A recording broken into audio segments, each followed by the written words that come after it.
Adharshila Talks at RRIS. To learn a new language is to have a new life. Languages are connections to culture, history, people, and knowledge. The spoken and written word have evolved in the millennia. Humans have walked the earth to expand their understanding. Gestures, dialects, and customs now vary geographically, and only one word remains the same in every language. Do you know what's that word? It's huh. Becoming bilingual or multilingual makes learning other languages exponentially easier, as well, making a person more well rounded. Knowing a different language helps to not only develop more plasticity in the brain, it helps you connect with others on different levels. भावना व्यक्त करण्याचं एक सुंदर माध्यम आहे भाषा. लोकांचे आपापसातरे दळणवळण शक्य व सोपे करणारे भाषा हे एक पहिल्या प्रतीचे साधन आहे.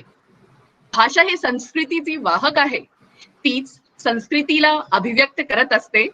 छत्रपती शिवाजी महाराजांनीही भाषा हाच अभिमान, हेच कायम तत्व असू दे असे म्हटले आहे. म्हणून भाषा जपा, ती आपल्याला जपेल, आपल्याला संस्कृतीलाही जपेल. Save language, it would save you, it would save the culture. आप टाबर रे अपनी भाषा में स्कूल में हिकावो तो टाबर रे लागे कि मारी माँ भणावी रही है. आपरी भाषा बच्चा रे जल्दी समझ में आवे.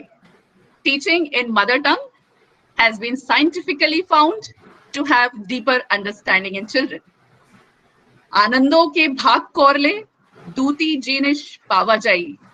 एकटी होलो ज्ञान और दिति योति प्रेम. Rabindranath Tagore says, if you divide happiness, you get two things. The first one is knowledge and wisdom, and the second one is love. So how love is connected to knowledge and wisdom? Don't we want our children to be loving and to be full of the right knowledge and wisdom? And this all is going to arise from the languages. Whatever we communicate to them through the languages we use. क्षीयन्ते खलु भूषणानि सततम वागभूषणम भूषणम. Adornment of speech is the real adornment.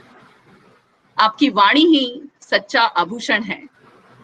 I know this could sound very, very difficult, but to achieve something great, to achieve this treasure of knowledge hidden in different languages, one must pursue, one must practice.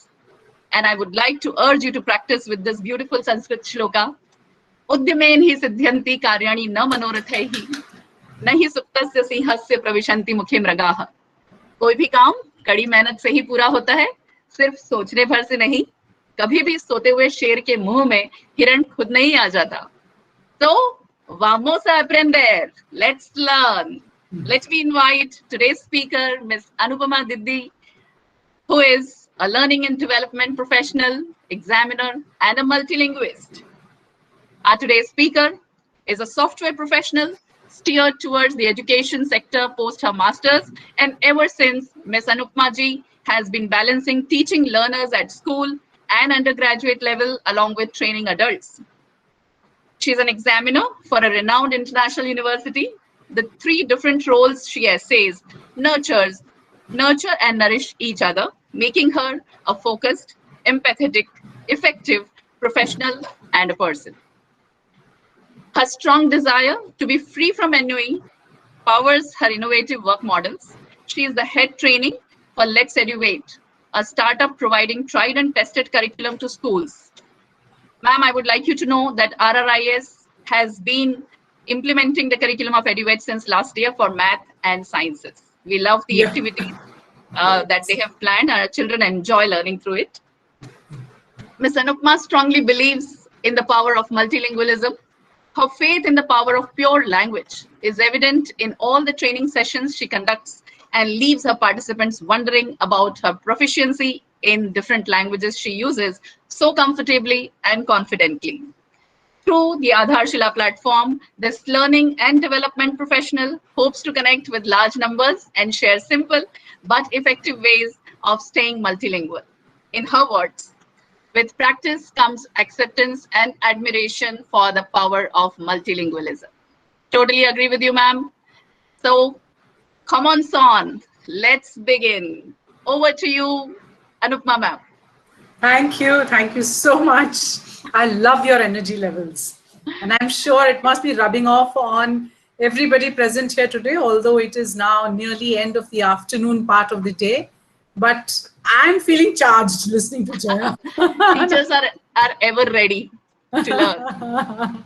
Thank you so much. Thank you so much. So let me start straight away by asking you something about how Dr. Jaya started this afternoon today. Yeah, she greeted us in more than 5 languages. So, have you noticed the effect of this kind of multilingual greeting on yourself?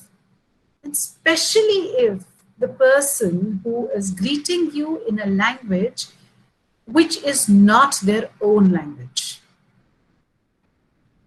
Do you feel that smile spreading on your face if you hear, let's say, American or a British citizen saying namaste to you? Yes, always, yes. So,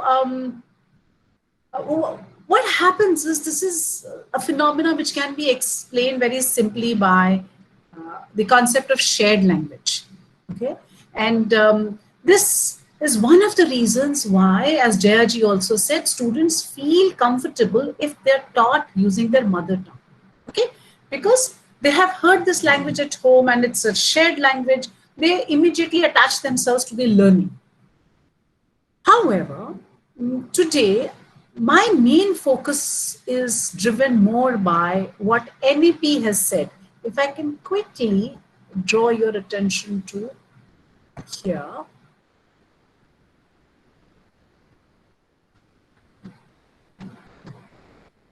Okay. This is something that I had kept just in case there is somebody who does not have the provision to record a voice. Of course, paper and pen can be used. Yeah. But continuing from where I had left, we were talking about the concept of shared language and how it affects us. Okay. Do this very simple activity to gauge your own thoughts and feelings as we go forward. Okay. In your phone, I want you to record one sentence, just one sentence. It can be about 8 to 10 sentences long, not longer than that. Why did it go away? Is this slide, is the screen visible to everybody? No, I think it stopped Not sharing. yet, ma'am. No, No, yes, ma'am, I can see. it says you're presenting. Okay. And can you see the slide, the warmer activity? Yes. A warmer activity. Yes. All right, fine. Yeah. Okay, I can see it here next to my, yeah, okay. All right, that's what I want you to see. So the activity that I want you to do is pick up your phone, go into your recorder. So recorder is an app which is usually present on all the phones and you people can also find it. If you can't, don't invest too much time. Straight away go into WhatsApp and in WhatsApp open maybe one of your colleagues' name and there you will see. You can do it in the PD group also or for the RRIS teachers, okay? You will see this small icon, the mic icon, which can record whatever you say, okay? So you have these two ways how you can record on your phone. Now, what do you have to record? You have to record one sentence in a language of your choice, okay? The sentence should be about 8 to 10 words long, not longer than that, but definitely not lesser than 8 words, okay? And not very long, so don't go beyond 12 words either. So I'll give you 30 seconds for this record a sentence activity. Go ahead and record one sentence in a language of your choice. Your time starts now.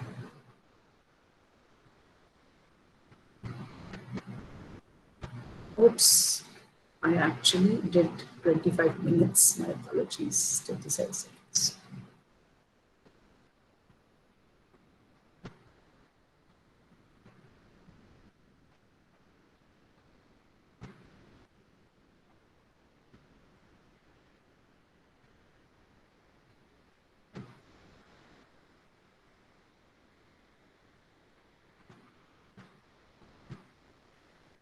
Okay, I see one done.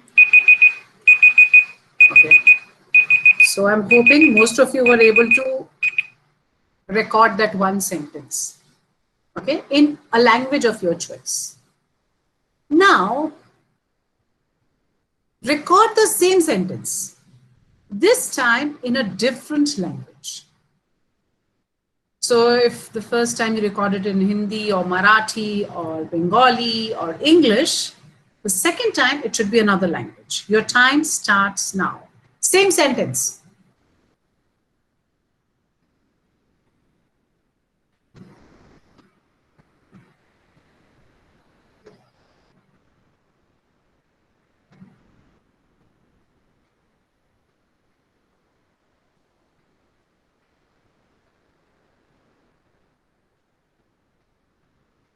Raise a hand if you're done recording the second sentence also.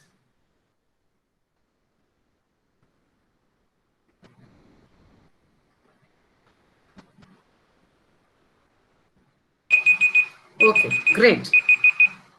So your times are. Now, before I ask you to do a third action, I'm going to ask you a slightly different question. We are all products of the 3-language policy since very many years. Okay. But just to be on the safe side, I am checking, is there anyone amongst you who has only studied 2 languages at school level? If there is anybody in this cohort who has studied only 2 languages at school level, please raise your hand.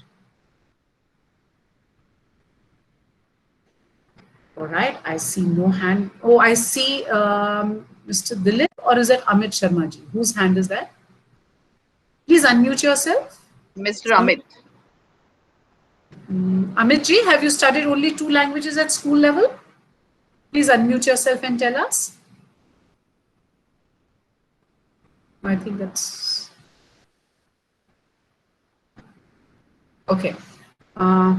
So those who have learned only 2 languages can just directly unmute themselves. Yeah, and tell me. Because although I'm scrolling, but I see only one hand raised. Yes, ma'am. Sanchita this side. English and Hindi in my school, ma'am. Oh, so, Sanchita, where did you study? Ma'am, in Delhi. In Delhi. And which school is that? DAV. Okay. So DAV doesn't teach you Sanskrit? Ma'am, not in language that we communicate. We communicate more in Hindi. Yes, I have done Sanskrit till 8th class, but not followed the sentences like ma'am shared. No, so even when we say that we've studied 3 languages at school, we include Sanskrit as the 3rd language. Yes, ma'am. You're right. I mean, we could barely manage to communicate in Sanskrit, but studied that nevertheless. Yeah. So you will qualify as somebody who has studied 3 languages. Thank you, ma'am. So I have learned the same, ma'am. Hindi, English and Sanskrit. Correct. I think majority of us CBSEians did that. And even to extend some states also, especially the central states had that combination. Okay. So English, Hindi, Marathi. Yes, ma'am. Which is more probably you studied in Maharashtra, probably. So if it is in Maharashtra, we almost had 4 to 5 languages. Yes, please tell us, Miss Anoya. I was waiting for somebody to say that. So when I was in school, we had English as a medium of instruction. We had Hindi as again a compulsory, which was a written exam. Marathi was also the same, like Hindi written as well as oral. And then we had options of Sanskrit and French. So I would say total 5 languages that were exposed to us. Correct. But I think you had an option. You could opt for either Sanskrit or French. It wasn't that you had to do both of them. So yes, Maharashtra both children have this benefit of the 4th language. All right. Now that I know for sure that all of you have studied 3 languages, okay? And mind you, of these 3 languages, none of you have named your, probably mother tongue was or probably not there, or if there as a 4th language, whatever, okay? Now the task is that same sentence which you've already recorded in 2 languages. Go ahead and record it in the third language. Third language, any language of your choice, but different from the first two. Your time starts now.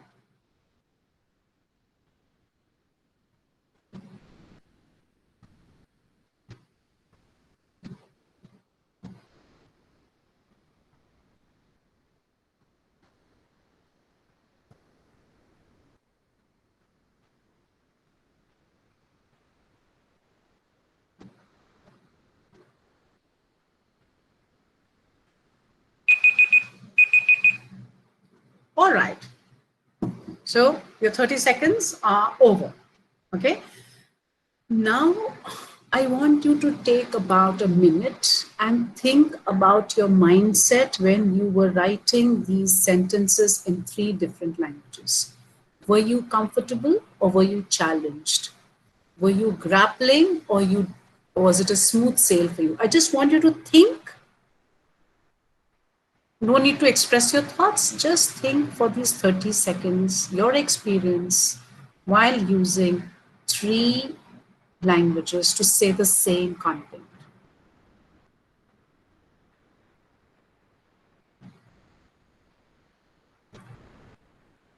All right. So please park that idea in your mind. We will come back to it a little later. Okay.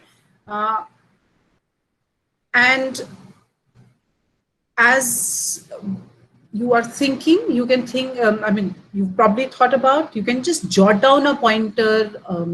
Don't just write it was easy or difficult.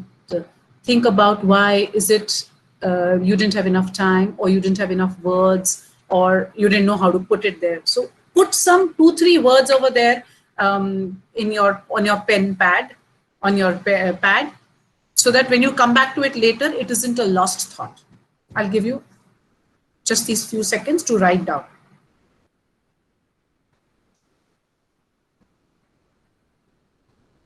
Now let's take this idea a little further. Okay, we know that India has the 3 language policy. Okay, our learners look at 3 languages at school level itself. I will not go in the why bit, although what Jayaji said at the very outset was very pertinent and explained how being a multilingual is something that a student benefits from immensely, not just because of the synaptic activity in the brain, but also for bonding, for connecting. Okay, 2 very essential criteria for effective individuals or successful individuals. Okay, so I'm not going into the why are we teaching our learners 3 languages at school level. Today, my focus is how to make this language, 3 language learning experience engaging as well as enriching. Okay, and let me now go on to the next. Ma'am, may I ask you to show the slideshow? Make it a slideshow. Is it not a slideshow? Because on my screen, it shows as a slideshow. So let me now your presentation is also gone. Okay. Let me start again. Because on my screen, it shows a slideshow.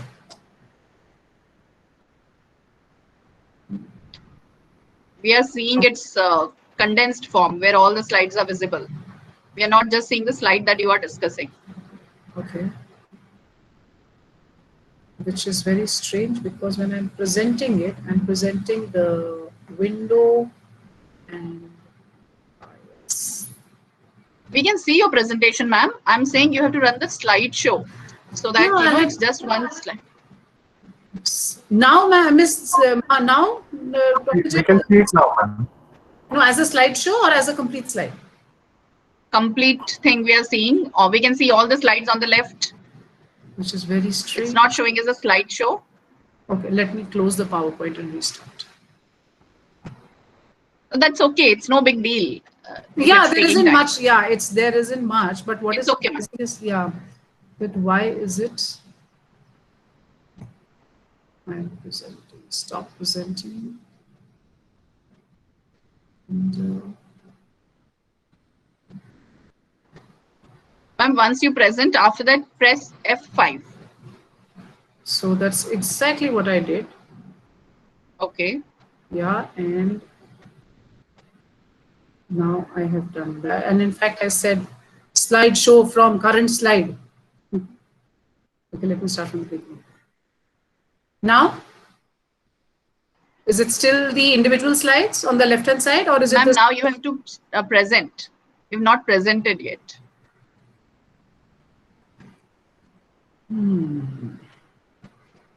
Present. Here's the screen.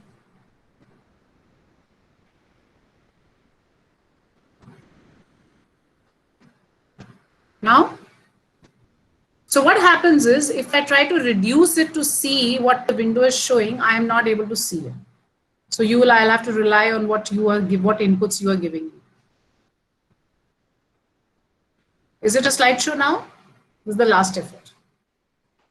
No, ma'am, but it's fine. Okay. It's All okay right. for us. So what you people did just now, you people wrote sentences in 3 different languages. Do you think you are multilinguals?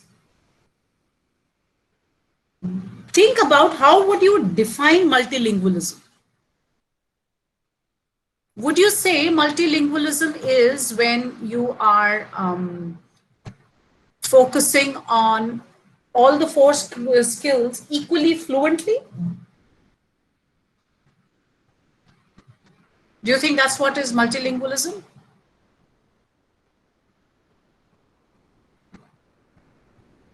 Or do you think multilingualism is about using a language, at least understand and communicate? Okay. All right. Anybody else? What do you think? Please put it in the chat box. How do you think multilingualism, able to read, write more than 2 languages, at least speak your own mother tongue, okay? Able to convey the idea. So interestingly, till about the 1950s, a person was considered a bilingual if the person could fluently read, write, listen and speak the language equally well. Okay, that was the definition of bilingualism. However, in the emerging times, because people were exposed to many languages and there was a concept of mother tongues, and English was slowly and steadily spreading across the world and people were picking up English as well.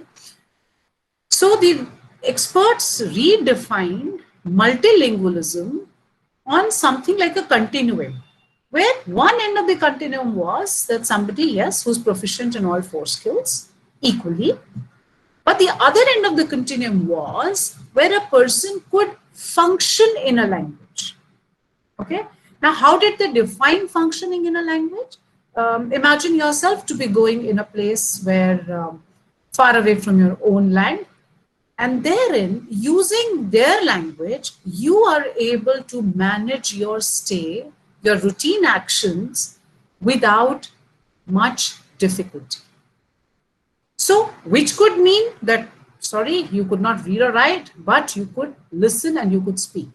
So, that would qualify you as a multilingual because you were functional, right? Now, when you think about multilingualism in this wide manner, okay, and we link it to the 3 languages that we have to learn at school, what is the first thing that pops in your head? You probably wonder whether your children are multilinguals in the sequential manner or in a subsequent manner. So, simultaneous manner. That means, are they sequentially first learning one language, then going on to another language? Or are they learning these languages simultaneously? Now, the proponents of 3 language also say that teach the child mother tongue first, let the child become strong in the mother tongue. And how would you define strong? Able to read and comprehend, listen and comprehend, speak for a purpose, write for a purpose. Now imagine I am teaching my children in Marathi in grade 1, 2, and 3. And I'm also teaching them mathematics in Marathi. That means medium of instruction is Marathi. Absolutely. Children have that ability to pick up languages simultaneously. So while medium of instruction is in mother tongue, children are capable of learning concepts, but simultaneously they can also learn other languages. The reason why I brought it up, not to justify the 3-language policy, is so that this concept of simultaneous learning, I can focus on the how, which is the main crux of today's conversation. Okay. So when I said that we will be looking at how, I also said that once we know that NEP says we have to integrate the Indian languages, how do we go about it? Okay. And we look at how to make it not just an enriching, but an enjoyable experience. So the first thing we do is we look at the community level. How can community make a language learning experience enjoyable and enriching? A disclaimer here, this is the duration of the talk is not very lengthy. So I have had to choose how much will I say for the different levels, okay? So for the community and the institutional level, I will be only making one point, which in my opinion are the most important points, okay? But at the individual level, I shall speak much more, because I'm hoping that in your capacity as individuals, you will be able to make that difference regardless of what subject you are teaching, okay? So at the community level, what can we do that students not only want to learn languages, but do so in a manner to connect with the community, okay? One, the foremost thing, the community must respect all languages. Whether we are Marathis in Maharashtra, or Bengalis in Bengal, or Punjabis up north, or Telugus and Tamilians and Malayalis and Kannadigas down south, we must respect all languages. You have probably experienced how children can be the mischievous lot that they are and poke fun at languages, okay? They're children, they will do that. But such should be the attitude of the community, that once in a while this is done, but not a regular feature. And if even in that once in a while, when a child mocks a particular language, the others should, in subtle ways, discreetly probably, drive home the point that that's not something to be done. Okay? Why am I saying that this is an important aspect for a community? Because when community members see how everybody considers a language equal, they will not be hesitant to use a language which may not be the choice of language for the majority in the community. Okay, and the reason, because community is partisan today. There is the reason why today many communities consider a particular language or aspire more for a particular language. That is why the home languages are suffering. Do you think I would be incorrect if I say that many millennial does not like to speak in the mother tongue? Give me a yes or a no in the chat box if you think today millennials are rejecting their mother tongue. They don't want to use their mother tongue. Am I right?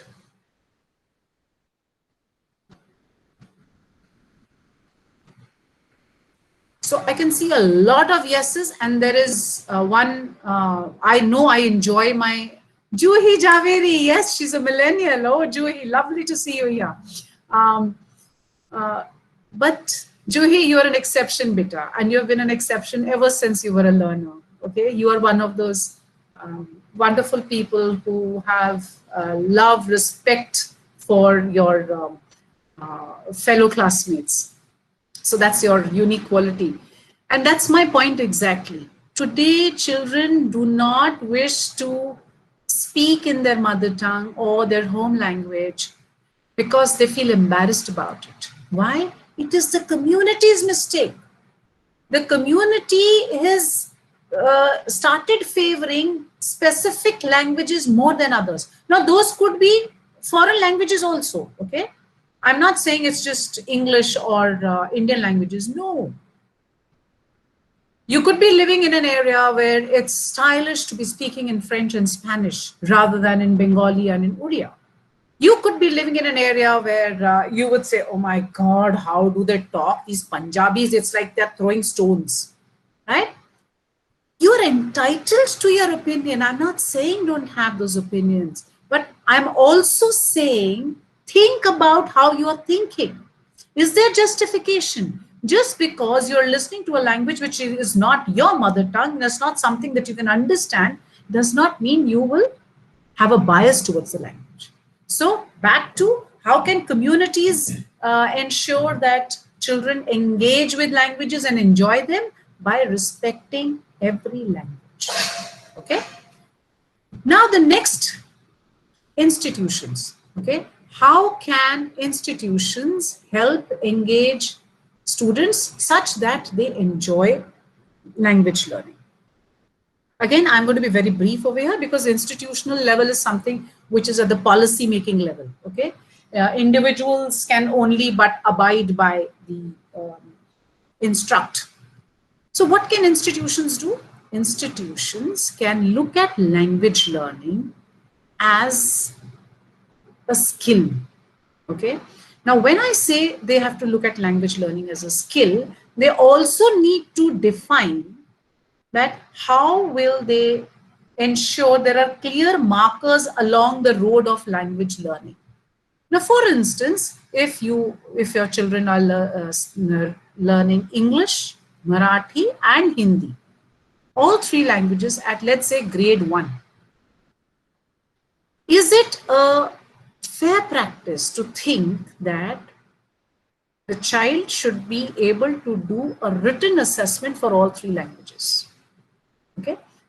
आप खुद सोचिए, मैं एक 5-6 वर्षीय बालक या बालिका को 3 भाषाओं में पढ़ा रही हूं और उनसे ये भी उम्मीद रख रही हूं कि वो इम्तिहान में ये तीनों भाषाओं में अलग अलग तरीके से सवालों के जवाब दें.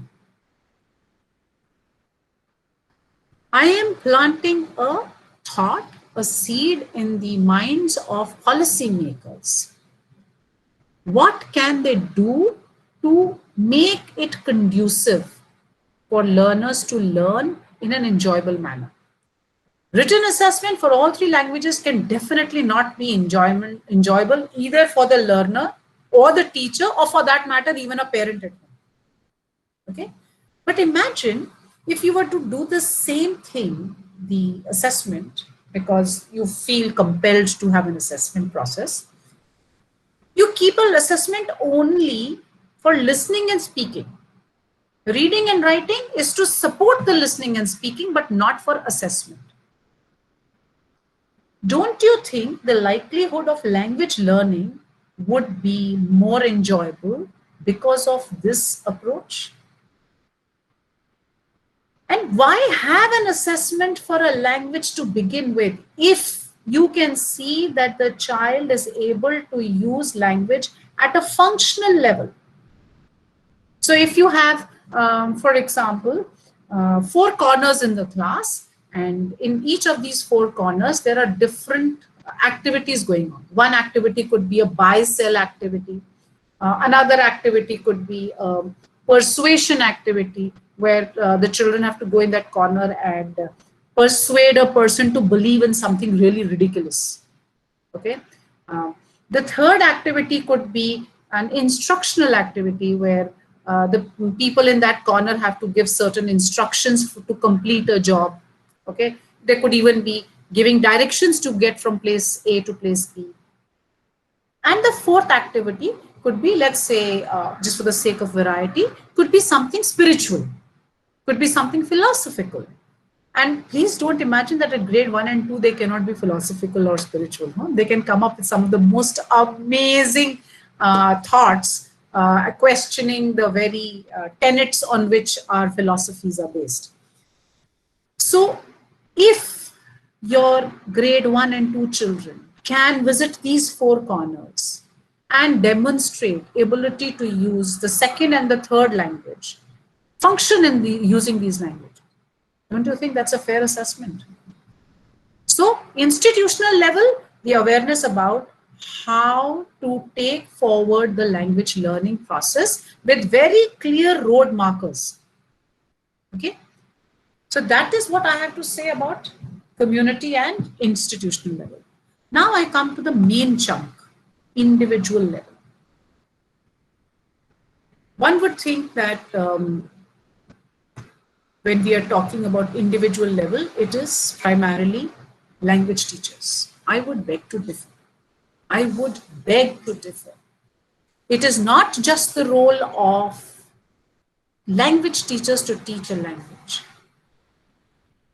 Teachers, especially whose medium of instruction is the same as one of the languages which are being taught, must take equal ownership to teach that language. Okay. Where should you start? Now we know that we have classes from nursery, junior, senior, 1, 2, 3 up till grade 10. Okay. Do you think there should be a start point for every grade? Give me a yes in the chat box if you think there should be a clearly defined start point for languages at every grade level.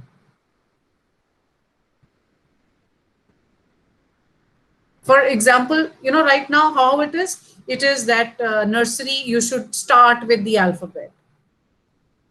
Junior KG, you should learn the alphabet, writing the alphabet, the uppercase.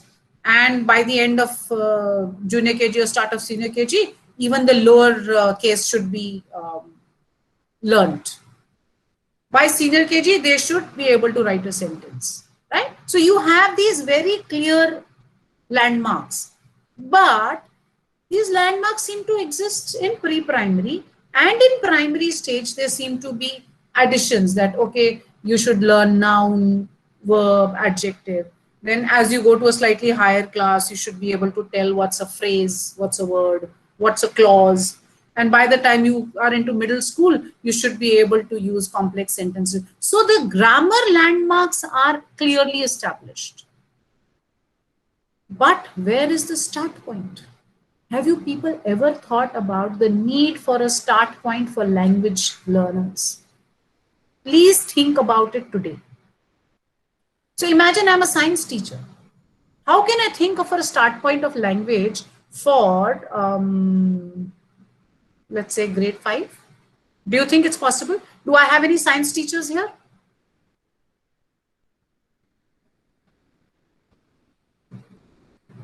Of course, ma'am, we have several science teachers here, including myself. Okay. So, science teachers, I urge you to think about this simple suggestion.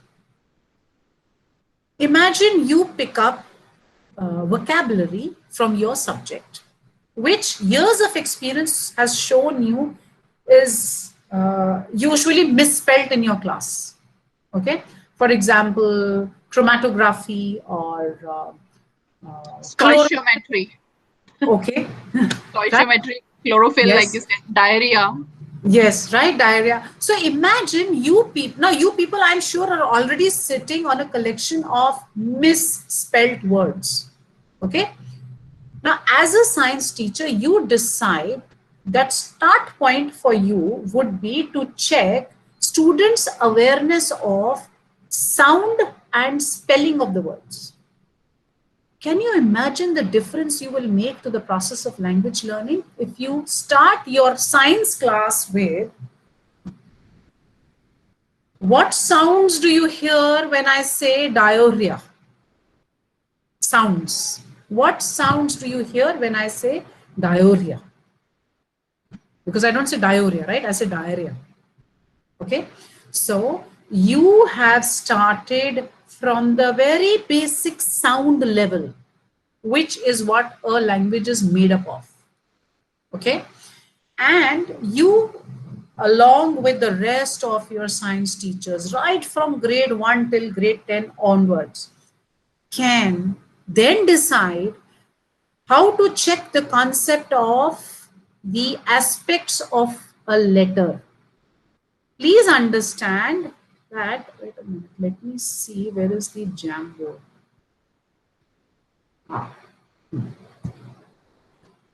Start a new Jamboard. In case you want to present, we cannot see your presentation at the moment. You have not presented it. Some people, no, I'm not using the presentation at all now. Okay. I was just thinking that if I use the Jamboard, but I realized that to use the Jamboard, I'll have to send it out to all the IO. Can you see the Jamboard? Yes, we can see the link here in the chat box. You want us to open this? Yes, please open the link.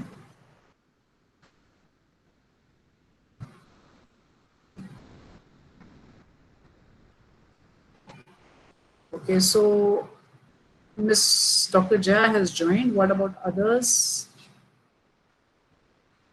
Ma'am, we have joined it. We have joined, yeah. Okay, great. So let me just...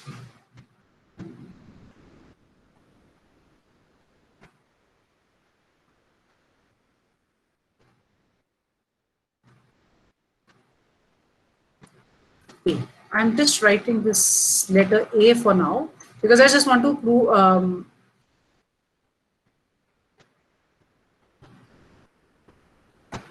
show you that when you are checking concepts, what you need to ask is, what you need to check is whether your children are aware of. Ma'am, many participants are saying that the access is denied.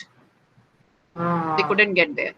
Then I think I will quit the Jamboard because of the email this thing. Only the email ID, the ones who've used the email IDs will be able to. Okay, I'll exit the Jamboard. Yeah, they need to download the application. Never mind. So the point that I was trying to make here is that when you are talking about the basics of a language and you're checking that, and you've decided that's going to be your start point in the year, what you need to check is whether your learners are aware of the aspects of a letter. A letter has different aspects which are not same across languages. So for example, in English, the letter A has the name A, has two shapes. One is a capital letter A and one is a lowercase a. And finally, it has 5 sounds. Okay. Now come to Hindi, come to Marathi. Luckily in Hindi, Marathi, in most Indian languages, the name and the sound of the letter is the same. Okay. All they have to learn is aligning the shape to the name and the sound. So when you are looking at tricky spellings like diarrhea, you are asking them to identify the sounds, and then you're asking them to think of, does the spelling have the sounds that you heard or not? This is called a concept check. Okay. Now, most of the times we don't do a concept check. We just tell the children, please learn the spelling as you're told. Now, imagine if the children were equipped with this knowledge that, okay, some words do not follow the sound letter association spelling and some do. They will immediately make their own collection of words which do not follow the sound and letter name rule. And then they will start focusing on learning those spellings instead of having to learn the complete collection of spellings, because the others, they know they have a relationship. Okay, so please identify a start point for your grade. Once you are sure that the children are aware of this basic knowledge and it helps them overcome the difficult words, move to the second aspect of a word. What is the second aspect of the word? The meaning of the word. Okay. What do I mean by meaning of the word? Something that's written in the dictionary, right? Give me a yes if you think that's what I mean. Meaning of a word, dictionary meaning. Okay.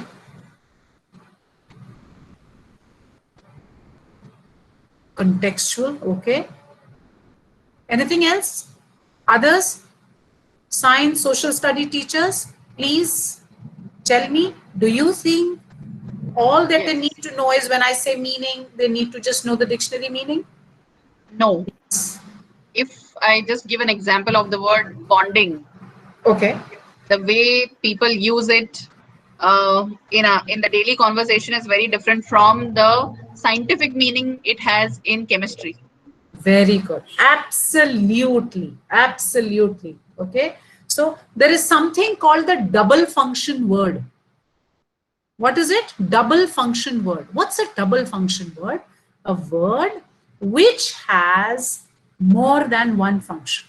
Very good, Gregory. Connotation and denotation, right?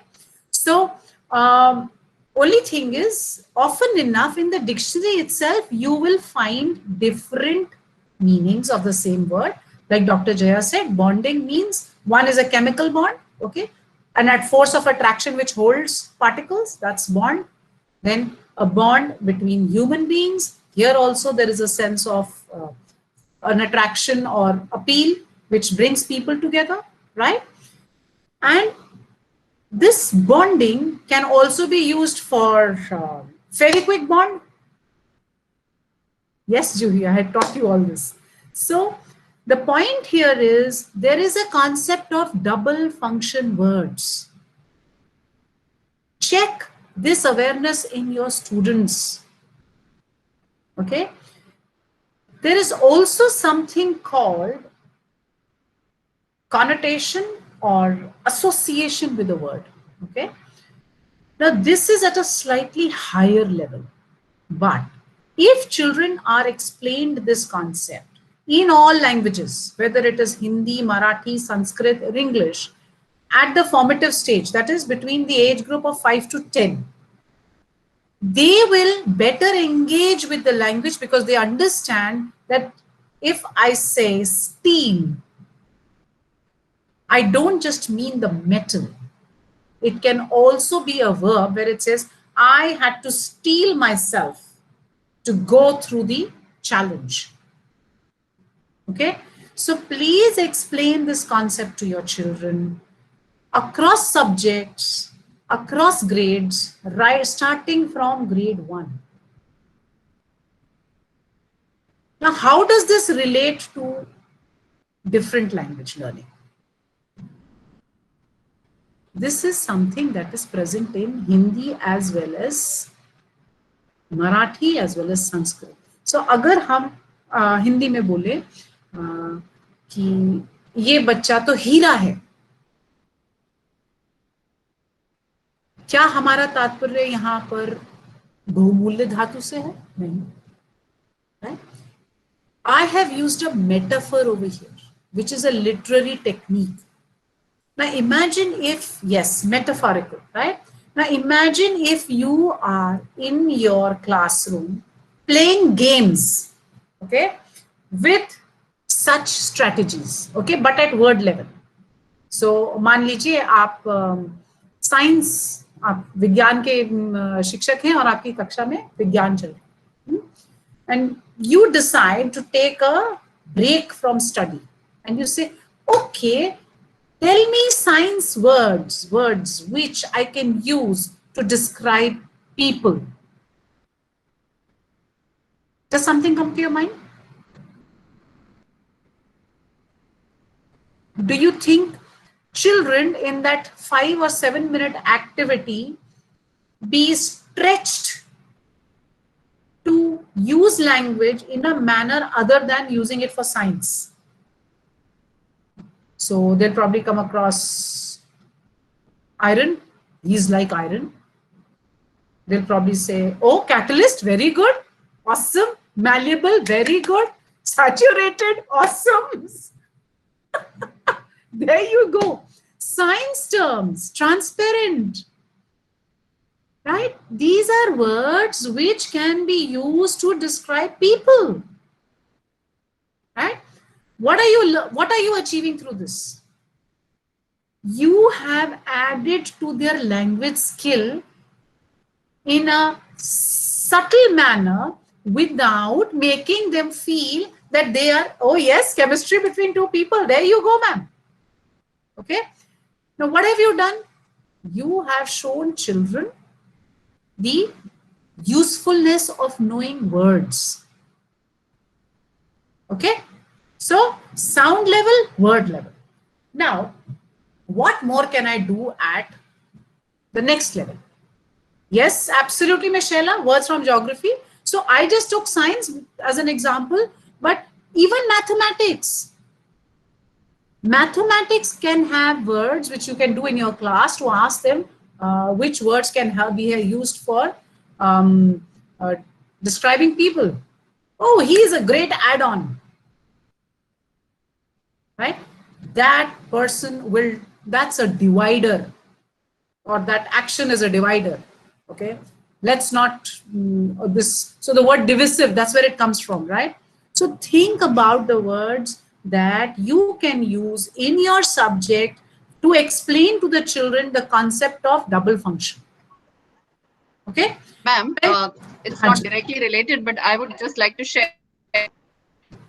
You know, even the concepts can be checked or better explained by using them in a different context. Like I usually speak to students when teaching them science in this way. Your class behaves like gaseous state.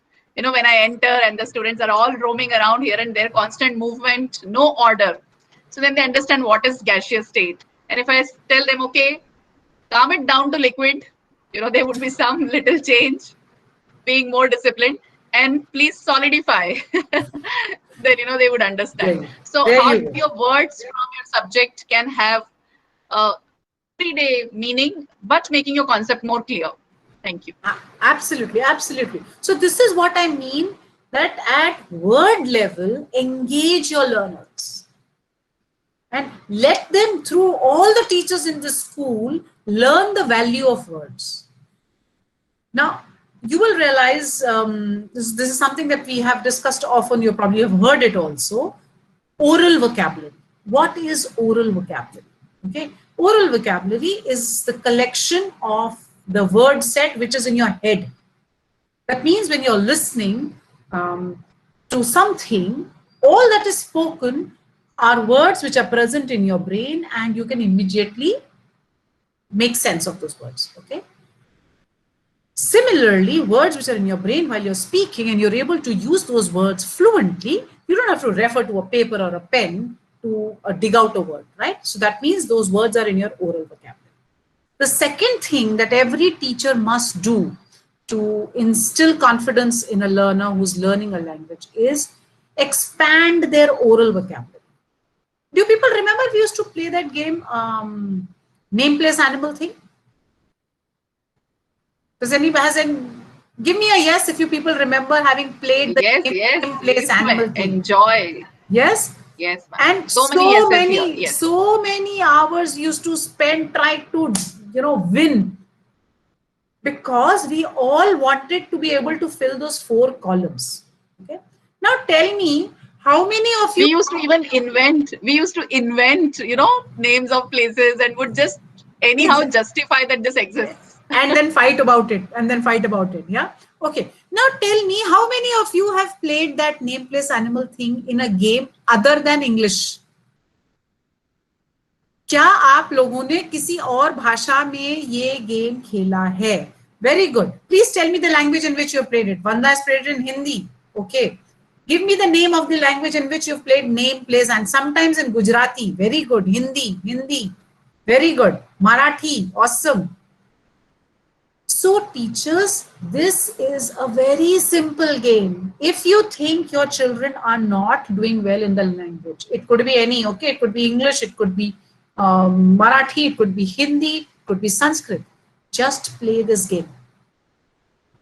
and use this game as a warmer in your class if you want to. So, you know, you must have noticed, right? We people have a 40-minute class and we as teachers are rushed. Let's finish, let's finish, let's finish. You want to teach those children in those 40 minutes content that can be taught in an hour. I'll tell you a trick. Break for a game every 15 minutes. If you use that strategy, you know, breaking for a game in every 15 minutes and telling them, okay, 5-minute game break, they will come back to you recharged and so stimulated that whatever you explain will be grasped like a sponge. Why? Because you gave them this 5-minute break. Okay, so please use these game breaks to stimulate your children and to get back their attention. Another thing you can play with your children is, again, I'm talking about how to expand their oral vocabulary. If their oral vocabulary is widened, they will use language very fluently. But if their oral vocabulary is limited, they will always be reluctant to use that language because they don't have words to say, right? Another very simple game. I would have loved to play with it you right now, but I'm sorry I cannot because there's so much I want to tell you people. Think of different ways to get them to produce language through games. Okay, so you can say 1-minute game. In 1 minute, ask the children to write as many 4-letter words as they can. First, start simple. Okay, so they can write jump, they can write back, they can write hat. Okay, only thing is start simple. 4-letter words, 1 minute. Okay. Oh my God, how many have you got? Now remember that today during the 1-minute game, you could list 10 words, 15 words, 20 words. Okay. And tell them if you are going to be attentive for the next 20 minutes, I will end this class with one more 1-minute game, which will be slightly challenging than this. And end your class with a 1 minute. Very good. You can do ending with shun. Yes. So you can have your varieties. 5-word, 4-letter word, 5-letter word, 6-letter word, 1. Words beginning with a particular letter, B, V, W, okay, whatever your choice. Prefix, suffix, okay. Then you can play an antonym game. So you can tell them, I'll give you 1 minute and you have to write sets of antonyms. Tall, short, black, white. Will gray come in? Okay, all right. So the thing is, these children, yes, nouns, adjectives, verbs, adverbs, ending with magic E, absolutely. Now see, look at the variety you people are getting as we are discussing. Now, if your children can produce even 10 words of the specific variety, yes, scramble. Crossword would be a little difficult in that 1 minute thing, but if you are ready with your clues and you tell them, okay, 5 clues on the board, get the word. Yes, it's doable. Okay. Imagine they have those 10 words in their oral vocabulary, which they could produce. Okay. Hindi word of English variant. Right. So the point is, I think you've got the trick. When you are looking at sounds, you can check their sound awareness by asking them to produce words beginning up with a particular sound, not a particular letter, sound. Okay. You can ask them to produce words. Okay. Next is phrase. Now, in our English grammar, we teach them write a phrase, write a phrase. Okay. But honestly, how many times have you found children actually using phrase in either their spoken or their written content? How many times? I think the ones who have strong language intelligence are able to use phrases, okay, but not so for majority of the class, right? Why? Because majority of the class was never trained in usage of phrases, at least orally, okay, and because it was never done orally, it never translated to written content, okay. So as a teacher who is using English as a medium of instruction, first get clarity about the phrases that are present in the textbook that you are using.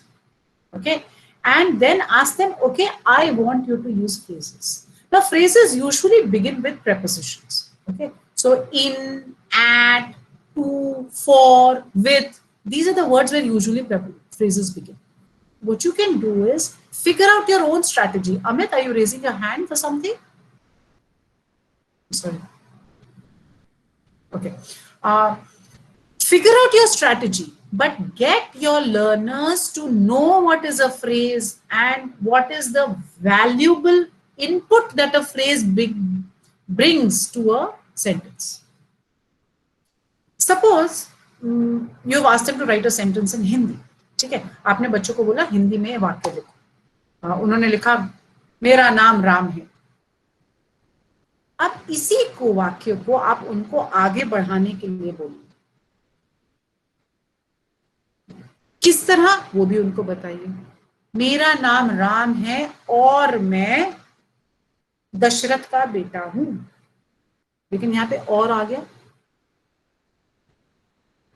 क्या बच्चे इसको और इस्तेमाल करे बगैर कुछ लिख सकते हैं? Right?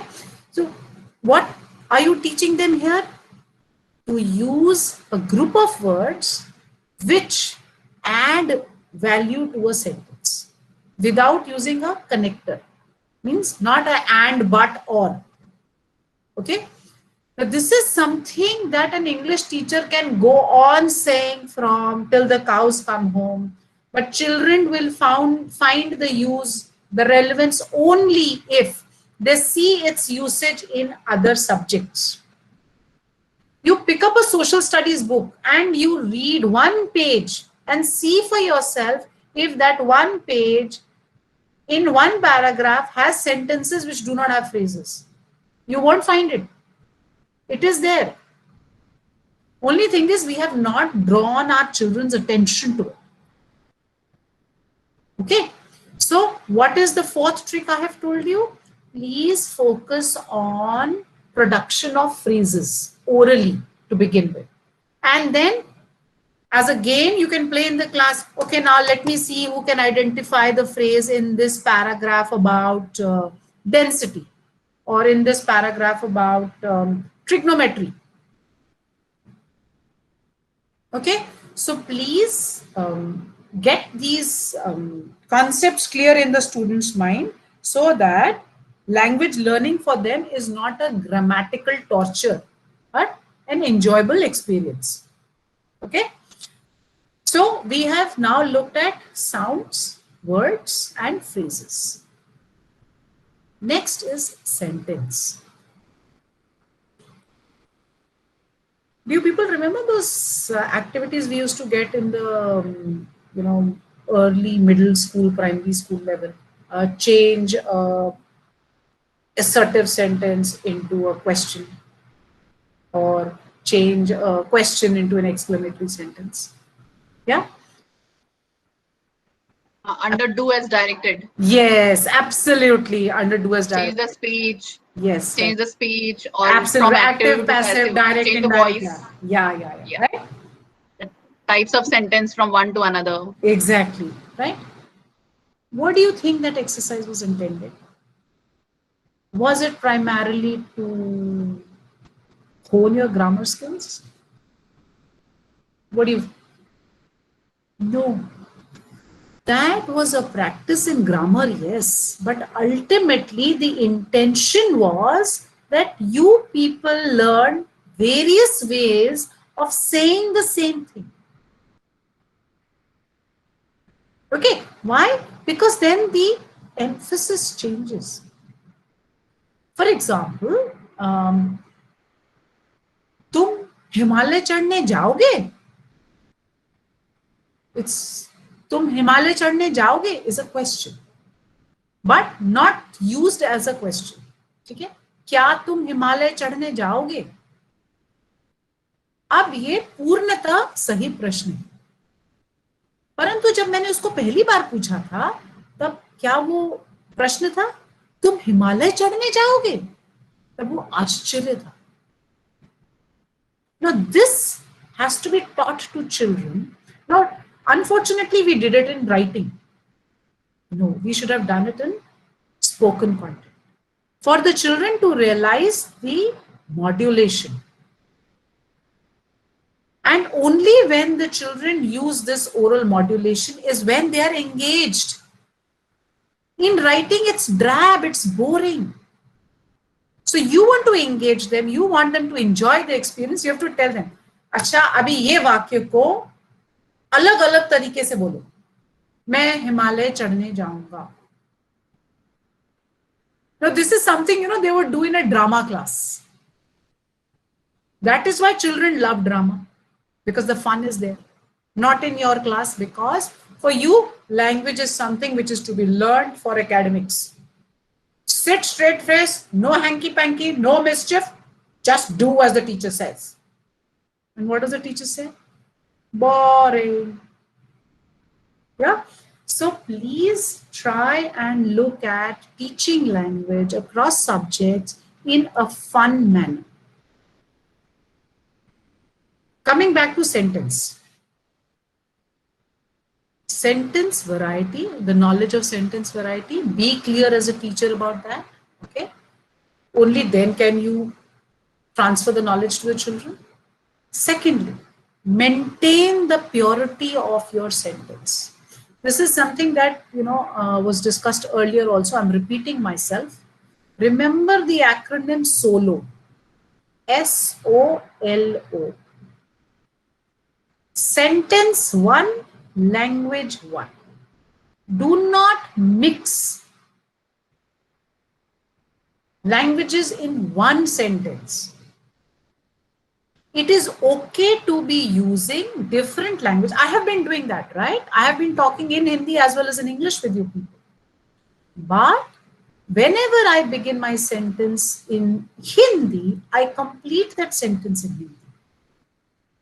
I may start another sentence immediately in English. Yes, you did that today. Absolutely right. In fact, if you people noticed, Dr. Jaya spoke in 3 languages. If I no, don't, ma'am. if I don't many more. Yeah, no. I'm talking about the continuous content. English. I'm talking about the continuous content without referring to the Sanskrit shloka and. No, you spoke in Sanskrit also. So, yes. I let me tell you which all languages I used. Hindi, English, Sanskrit, Mewari, Gujarati, Marathi, French, Spanish. Yes. Absolutely right. I stand corrected, because later on when you were wrapping up is when you also used Spanish and French. When you said let's learn. In the beginning and at the end, yes. Yeah. Right. All right. So, and what she did was she maintained the purity of the language.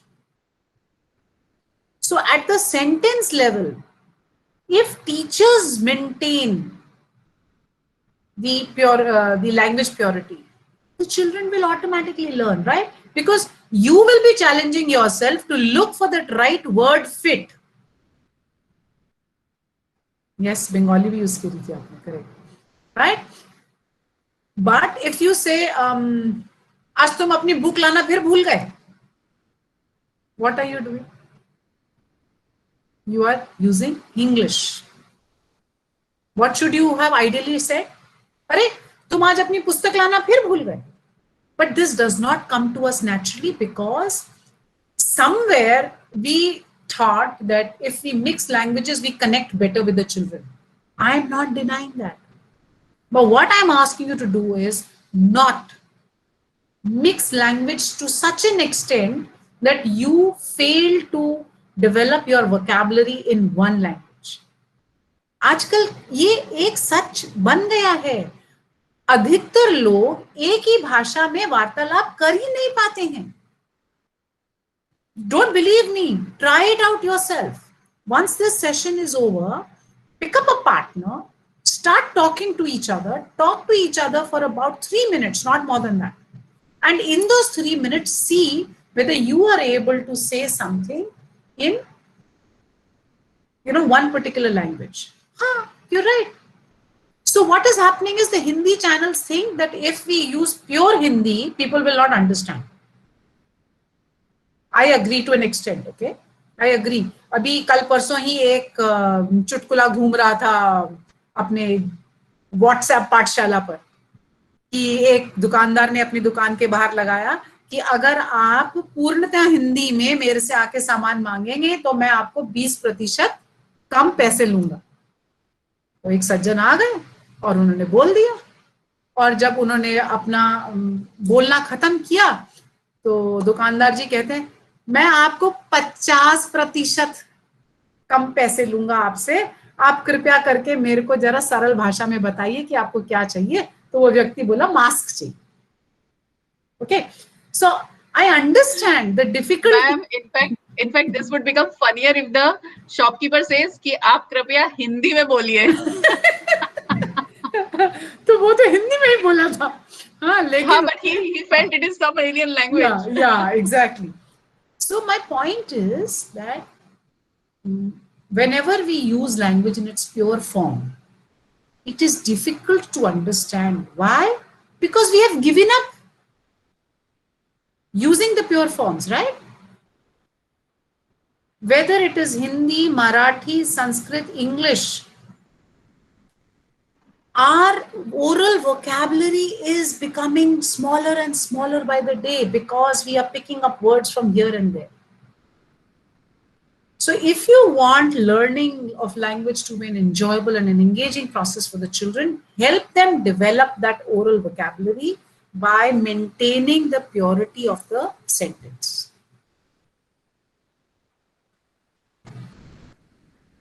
हाँ, अमित जी सही बोल रहे हैं आप, try मारना is easier than saying प्रयत्न करो, परंतु अगर आप प्रयत्न शब्द का इस्तेमाल ही नहीं करेंगे तो बच्चों को कहां से समझ में आएगा? ठीक है, सो कृपया करके ये एक अभ्यास के तौर पर आप पहले खुद करिए। यस, इस्तेमाल उर्दू का उपयोग कैसे समझ में आएगा? Correct. But Hindi and something. I read a message in this group yesterday. In one teacher's group, one teacher wrote that, you know, in some of the schools, they are expecting the language teachers like Hindi teachers, Sanskrit teachers, etc., to teach their subject in English, to be proficient in English for teaching their, you know, Hindi language or any other. See, knowing other languages is good. If you know English, excellent. Nothing wrong about it. But expecting a Hindi teacher to teach Hindi in English, I think it's a huge disservice to the children, क्योंकि वो Hindi teacher से ही अच्छी हिंदी सुनने वाले हैं और हम वो मौका भी उनको नहीं देना चाहते.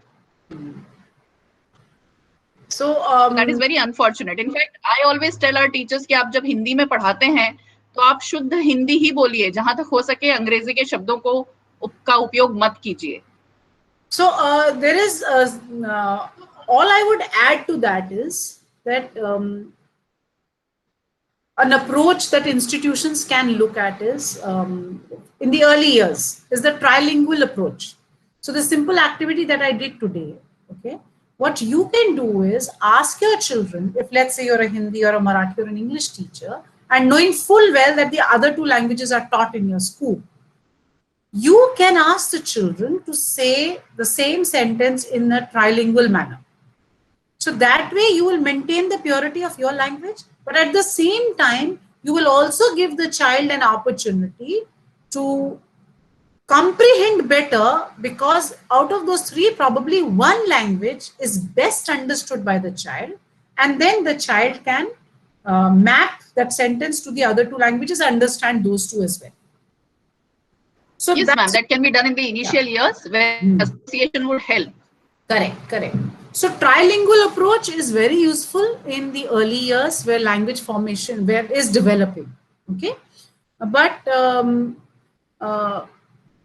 this method of teaching Hindi using English can be a double-edged sword, if I may call it, because maybe the schools who have prescribed this method are doing that because imagine in a school like,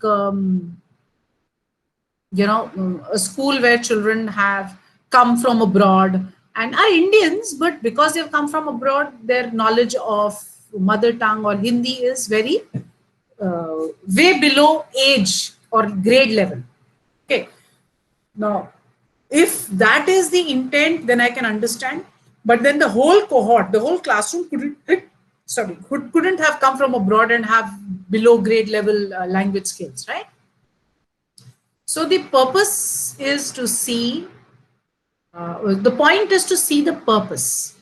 Is the purpose to teach Hindi as a language where at least the child can function in the language? Is that the purpose? Then the suggestion would be terrible, that use English to teach Hindi. But if the purpose is to somehow clear the academic exams, then what can I say? Then what will happen is the same child will not enjoy Hindi, will not engage with Hindi, and will probably be a torture for the child, the teacher, and the parent. And the very purpose of 3-language policy would be defeated. Because remember, the 3-language policy is in place due to its ability of synaptic development, brain development. Right? So it is for all of us to think about these things when we are looking at making language learning enjoyable and engaging. And very clear about our purpose. What is my purpose? Do I want my children to go out of school using the language to be able to function in that language, at least the second and the third language? Okay. Or I can only do so much, nothing more. Yeah. All right, then that's it from my end. Feel free to ask. That was fantastic. Yes. So, Khap and Khap. Thank you. So, friends, if you have any questions, please unmute. Feel free to ask. पहले इस्तेमाल कीजिए फिर विश्वास कीजिए. Yes, you're right. See, yeah, we learn a lot of language from the media. Yes. I had so many pointers, but I kept looking at the time and I was like, oh my God, it's already 4:40. One of the pointers that I wanted to tell you was, just allow me to play this one video, which I found very useful. Sorry. I promise I'll not take more than 3 minutes. There's a question from Ms. Juhi. Yes. How do we develop the same for young adults or adults? How do we develop the same meaning, Juhi? What same are you referring to? Ms. Juhi, you can unmute yourself and put your question directly. The development of being multilingual or bilingual and the brain development activity. So, Juhi, in the young children, the more they receive and produce language, the more the synaptic development will take place. Okay, so one is you can get them to play games. That's the best way. The second is to get them to watch content in that particular language. So I'll just share this. I wanted to show you people that the kind of... Ma'am, Ms. Juhi was asking, how can we do the same for adults? She said young adults and young children. So young adults, I believe, is like high schoolers, college goers. So 13 to 16, 17 are considered young adults. Yeah. See, Juhi, something like this. Now this is, imagine you have a 5th grader who has to learn Sanskrit. Okay. हरिः रविः च नाम्नोः द्वे मित्रे अवसताम्. द्योः मित्रयोः हरिः परिश्रमी कर्मठः, परं रविः अलसः अविवेकी च आसीत्. Okay, I'm just going to stop here and tell me how many of you found it impossible to understand. This was Sanskrit. Yeah, I couldn't understand it. You? Couldn't understand it because I don't understand. Yeah. Okay, you don't know Sanskrit. So were you paying attention to everything that was happening? Was it audible to you? Yeah, it was audible. Okay. Now, for children who, now imagine if I showed this to children in grade 2 or 3, okay? They will not be able to make sense of what is being spoken, but they will get a rough idea of what the action on the screen is, okay? Now, once the speaker speaks in Sanskrit, the speaker रविः कदापि किमपि कार्यं न अकरोत्, परं हरिः परिश्रमेण निजपरिवारं पालयति स्म। एक गांव में हरि और रवि नाम के 2 मित्र रहते थे। 2 मित्रों में से हरि परिश्रमी एवं कर्मठ था। Okay, now I'm stopping it to drive home my point. The point that I'm trying to make here is you have enough technological resources out there to use language learning for language learning. Okay. Now this video that I randomly picked up was for the pithy couplet that Dr. Jaya used in the very beginning. Uddamen hi siddhyanti karyani. Now the story is based on that. So once you have somebody who is learning Sanskrit and is unable to read, because it's unfair to expect somebody to read if they haven't heard the content and haven't produced the content. That is what reading is, okay? You're basically saying aloud something. So children will read more confidently when they have heard it. So initially you don't ask them to read the subtitles, just listen to it. But later you play the whole thing again, this time mute it and tell them to read it. They won't need your support. They'll manage because these are children who are small and small children learn languages faster. Just think of different processes different from the way we were taught. There you go. Ulka is learning Korean and many people are learning Duolingo. The other day, Jaya ma'am was telling me that she is learning Sanskrit because of her fascination with the Bhagavad Gita. So every child may not have similar motivation, but they can at least have enjoyment. So enjoyment will become their motivation. Right. Thank you. Yes. All right. So any more questions? It's again from Miss Juhi, who says she has tried different games and activities, but they still hesitant to speak in English. I think there is no alternative to practice, right, ma'am? Juhi, you have to keep telling them reception and production. And when you say you're playing games, ensure that your games have a clear purpose. Like when I play these 1-minute word games, what's my purpose? My purpose is to get them to produce words at a pace. At a pace, why? Because when you're speaking, you don't have all the time to think, right? The words must come out of your mouth immediately. So your first job is to build the oral vocabulary.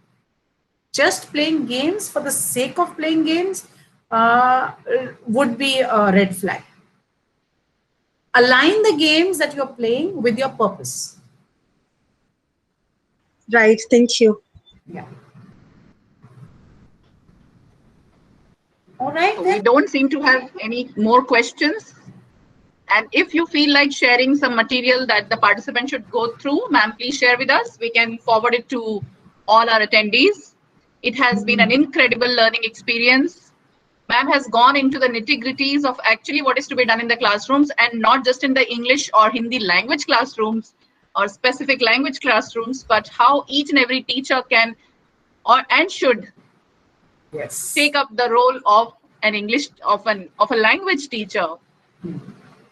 Right from the words to phrases to sentences and the overall understanding of language, association between different languages, how overall comprehension would happen. So right from active learning, how that should be checked, how that should be practiced. I think ma'am has covered every aspect of how language can be picked up by children. So this was a very detailed session. when it comes to how language is picked up, how it is to be learned, and how it is to be nurtured in the school by giving those opportunities. When it comes to displaying those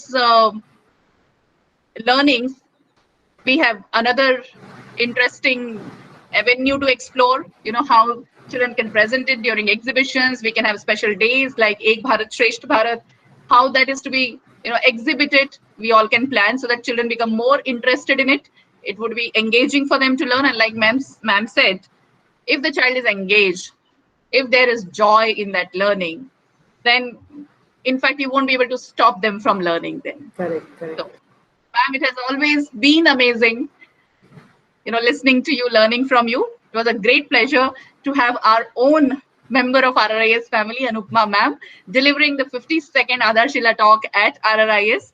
I hope it has been equally incredible for you to attend this session as it has been for me. Absolutely. Thank you. I said for the participants, you know, must have been incredible for them, all of them. So thank you. See you, ma'am, in एक second में जरा मल्लिकार्जुन जी का ये पढ़ लूं, उन्होंने बड़ा अच्छा लिखा है इस अद्भुत सत्र के लिए।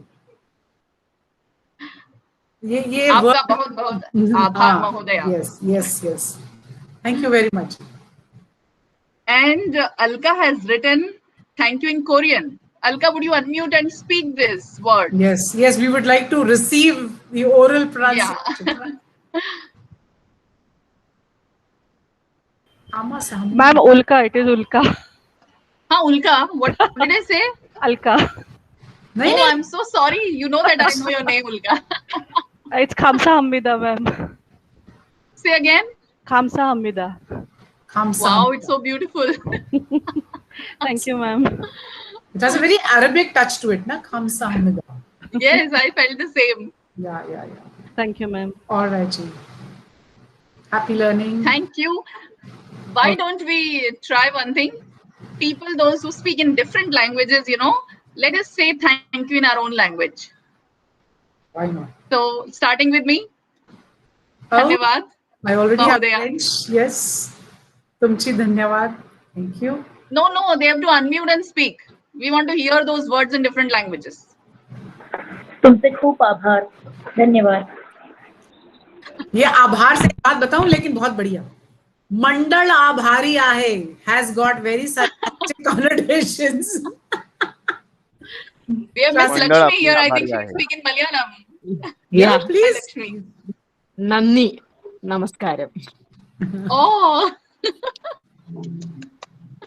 अनुपमा दीदी, सारिका here. Others, please. नमस्ते जी, धन्यवाद सारिका. तुमचे खूप खूप आभार. खूप होतं छान आजचं सत्र, आम्हाला खूप आवडलं. धन्यवाद. धन्यवाद जी, धन्यवाद.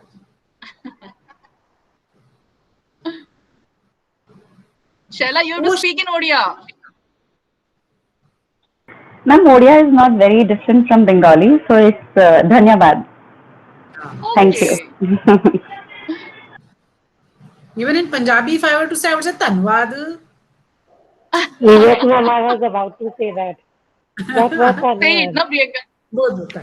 Yes, ma'am. बहुत धन्यवाद.